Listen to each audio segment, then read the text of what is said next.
Hello, good morning friends. Hope you all are doing very well. Now आज हम लोग शुरू करेंगे geography first chapter in the sense बिल्कुल बेसिक लेवल। स्टार्टिंग करेंगे मैप से, मैप के डायरेक्शंस को समझेंगे। ठीक है, उसमें क्या कहाँ पे दिशाएं किस साइड होती हैं वो समझेंगे। ठीक है, पहले मैप को देखना समझेंगे, मैप को किस तरह से हम स्टडी करते हैं आज हम यही सीखेंगे और बेसिक कुछ नहीं सीखेंगे। ठीक है, बेसिक लेवल से बिल्कुल चलेंगे। जब आप इस मैप को समझ लेंगे तो आपको पता चल जाएगा। ठीक है, आगे पढ़ने में बहुत हेल्पफुल रहेगा ये। ओके, चलो तो ये है, देखिए जो कोई टॉप वाला पार्ट होता है J&K वाला, ये होता है north area, north side. Okay, और बिल्कुल जो इधर अरुणाचल प्रदेश वाला एरिया होता है ये है ईस्ट साइड। ओके, पूर्व दिशा। एंड बिल्कुल साउथ में केरला तमिलनाडु वाली साइड ये होता है साउथ, दक्षिण वाला एरिया। ओके, एंड ये है गुजरात, ये देखिए ये गुजरात है, और ये होता है western area, west side means पश्चिम साइड। ओके, पूर्व पश्चिम उत्तर एंड दक्षिण। ठीक है, east west north and south. Okay, और जो इसके बीच वाले पार्ट्स पढ़ते हैं, हमने इसको तो वेस्ट कह दिया, इसको नॉर्थ कह दिया, इसको साउथ कह दिया और इसको ईस्ट कह दिया। बट हम अगर इस एरिया की बात करेंगे तो हम इसे क्या कहेंगे, क्योंकि ये तो नॉर्थ में भी आता है हाफ, हाफ ईस्ट में भी आ रहा है। तो कैसे पता चलेगा, हम जब किसी से बातें कर रहे हैं या हम कोई चीज़ लर्न कर रहे हैं तो कैसे हम लर्न करेंगे कहाँ पे है। तो इसलिए इस एरिया को कहते हैं नॉर्थ ईस्ट एरिया। नॉर्थ में भी है एंड ईस्ट में भी है, तो नॉर्थ ईस्ट एरिया। इसी तरह इधर का वेस्टर्न नॉर्थ एंड यहाँ का सदर्न वेस्ट या साउथ वेस्ट, और इधर का साउथ ईस्ट। ओके, ऐसे चीज़ें पढ़ने में भी आसान रहती हैं, याद करना इजी रहता है। और सेंटर वाला जो है वो मध्य भारत, ठीक है, मिड इंडिया। और ये जो डॉटेड लाइन आपको दिख रही है सभी को, तो ये होती है कर्क रेखा। ठीक है, कर्क रेखा को कहते हैं tropic of cancer, CANCER, cancer. ठीक है, ट्रॉपिक ऑफ कैंसर। ये लाइन का मीन्स क्या है, ये लाइन पता है हमारे इंडिया के बिल्कुल सेंटर में से होके जाती है। हाफ पार्ट इधर हाफ उधर इंडिया को कर दीजिए, बिल्कुल इक्वल पार्ट में ये लाइन डिवाइड करती है। क्वेश्चंस आपको ये भी आते हैं, वो तो चलिए खैर आगे की बात है कि वो किस किस स्टेट को क्रॉस करती है कर्क रेखा, ट्रॉपिक ऑफ कैंसर। तो छोड़िए वो बाद में पढ़ेंगे, बस इतना जान लीजिए कि जो डॉटेड लाइन है मीन्स जो एक लाइन हमारे इंडिया को 2 पार्ट्स में डिवाइड करती है या इंडिया में बिल्कुल सेंटर से होकर गुजरती है, तो उसे कहते हैं ट्रॉपिक ऑफ कैंसर या कर्क रेखा। ओके, ऐसे जो ये नॉर्थ ईस्ट वाला एरिया है, sorry I am so sorry, जो नॉर्थ वाला एरिया है यहाँ पे, और जो साउथ वाला एरिया यहाँ पे, यहाँ की करता साउथ में गर्म मौसम रहता है। ठीक है, यहाँ पे गर्मी रहती है, और यहाँ पे देखोगे तो यहाँ पे की अपेक्षा साउथ की कंपेरेटिवली नॉर्थ में ठंडा मौसम रहता है। और जो ईस्ट में है, ईस्ट में अरुणाचल प्रदेश है और वेस्ट में गुजरात है। जब देखेंगे आप ईस्ट में सुबह जल्दी हो जाती है। ठीक है, अब कंपेरेटिवली वेस्ट जो एरिया है गुजरात, गुजरात में सबसे लेट नाइट होती है और सबसे लेट मॉर्निंग होती है।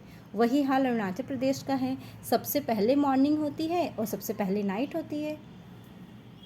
इसका रीज़न क्या है, और पता है अरुणाचल प्रदेश को कहते हैं उगते हुए सूरज का, उगते हुए सूरज का देश या राज्य। ठीक है, अरुणाचल प्रदेश को, क्योंकि सबसे पहले सुबह यहीं पे होती है हमारे पूरे इंडिया में। ओके,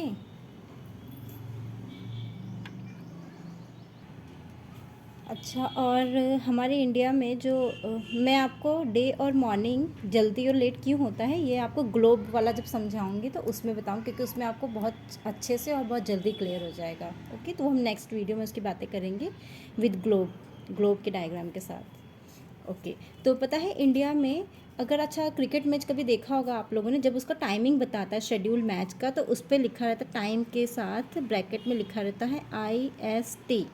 नहीं देखा होगा तो कभी नोट करिएगा आप सभी। IST का मतलब होता है इंडियन स्टैंडर्ड टाइम, ठीक है। और ये कहाँ पे होता है, ये इंडियन स्टैंडर्ड टाइम का मीन्स क्या है कि इंडिया का स्टैंडर्ड टाइम, ओके।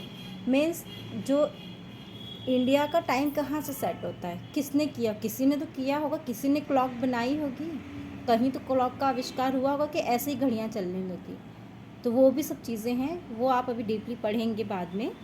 तो जो इंडिया का स्टैंडर्ड टाइम है वो आप लोग जान लीजिए कि वो होता है इलाहाबाद में, एक है जगह नैनी, ठीक है, जगह का नाम है नैनी। वहाँ से इंडिया, वो क्योंकि उसको क्यों चुना गया, क्योंकि वो बिल्कुल से इंडिया के सेंटर में लोकेटेड है। नैनी, इलाहाबाद का नैनी जो शहर है वो बिल्कुल इंडिया के सेंटर में लोकेटेड है, इसीलिए वहाँ पे इंडियन स्टैंडर्ड टाइम वहीं से मतलब वहीं को उसको मानक दिया गया है, ठीक है, क्योंकि इंडिया के बिल्कुल बीचों बीच है, तो वहाँ से हम इंडिया का पूरा उसने टाइम सेट किया है, इसी हिसाब से हमारी घड़ियाँ मूव करती हैं, okay.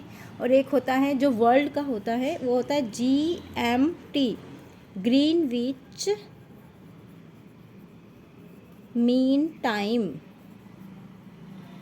Okay. Greenwich mean time ये है लंदन में, ग्रीनविच जगह है ना लंदन में, वहीं पे है, ठीक है। तो अभी आप जब मैच का शेड्यूल देखते हैं, जैसे फॉरेन में मैच हो रहा होगा, तो उसके साथ IST भी ब्रैकेट में लिख के दिया था कि ताकि इंडिया वालों को पता चल सके कि यहाँ के अकॉर्डिंग मैच कब आ रहा है। इसमें 2 टाइमिंग दी रही थी, GMT वाला टाइम एंड एक IST वाला टाइम। IST टाइमिंग हमारे लिए होता है, ठीक है, और जो GMT वाला टाइम होता है वो इंडिया के टाइम से 5.5 घंटे 5 hours 30 minutes लेट टाइम चलता है, हम लोग उनसे आगे चलते हैं, ओके, ठीक है। जब यहाँ पे दोपहर का टाइम होता है तब वहाँ पे मॉर्निंग में होता है, ओके। तो 5.5 घंटे का डिफरेंस होता है GMT एंड IST में, इतना आप लोग ध्यान रख लीजिए, ओके फाइन। नाउ अच्छा, ये जो कर्क रेखा होती है ये पता है 22.5, ठीक है, 22.5 डिग्री अक्षांश कहते हैं इस पे होती है, ठीक है। बस इतना जान लीजिए अभी, बेसिक। अभी हम लोग जब ग्लोब पढ़ेंगे, ठीक है, तो उसको सारा डिटेल में डिस्कस करेंगे। जितना इस मैप पे मतलब शो हो रहा है, दिख रहा है, मैंने उतना आपको बता दिया है। ये बिल्कुल बेसिक सा है। अभी आप इस वीडियो को ही ध्यान से देखिए, अगर इसमें आपको साइड्स, मैप की साइड क्लियर होंगी, IST GMT क्लियर होगा, ठीक है, किस साइड नॉर्थ वेस्ट है, नॉर्थ साउथ है, ठीक है, तो ये सारी चीज़ें क्लियर होंगी। बाकी का हम लोग नेक्स्ट वीडियो में डिस्कस करेंगे। फ़िलहाल इस वीडियो में इतना ही बेसिक मैंने बता दिया है, बाकी का डिटेल हम धीरे धीरे पढ़ते रहेंगे। तो वीडियो कैसा लगा प्लीज़ कमेंट बॉक्स में कमेंट करिएगा, शेयर करिएगा, और अपना कुछ सजेशन हो तो वो भी दीजिएगा। Okay, thank you, bye bye.